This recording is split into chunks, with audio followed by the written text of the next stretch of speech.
এতদিনে বোঝা গেল ইকো পার্কেই বারবার হাঁটতে কেন দিলীপ বাবু যেতেন। কি এমন টান যে দিলীপ বাবুকে ইকো পার্কেই যেতে হতো? আজকে সেটা পরিষ্কার। এই যে দেখুন, দিলীপ ঘোষ তিনি বিজেপির নেতা, তার সঙ্গে আমাদের মতাদর্শগত লড়াই, রাজনৈতিক বিরোধ আছে, কিন্তু ব্যক্তিগতভাবে দিলীপ ঘোষ বিয়ে করছেন, আমরা তো শুভেচ্ছা জানাচ্ছি। মাননীয় মুখ্যমন্ত্রী পুষ্পস্তবক বার্তা সব পাঠিয়েছেন।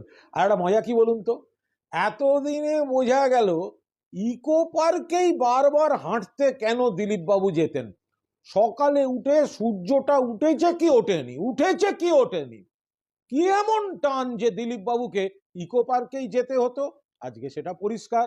তার চেয়েও বড় কথা, এই ইকো পার্ক সেই ইকো পার্ক যেখান থেকে দিলীপ ঘোষের প্রেম জন্ম নিল, পরিণয়ের দিকে এগোলো, যেটি তৈরি করেছেন মমতা বন্দ্যোপাধ্যায়। বাংলার উন্নয়ন, বাংলার পর্যটন, বাংলার কর্মসংস্থানের অন্যতম প্রতীক ইকো পার্ক। ফলে দিলীপ ঘোষের নতুন জীবনের যে সেতু বন্ধন, তাতে এই eco park made by Mamata Banerjee, এইটার যদি উনি এর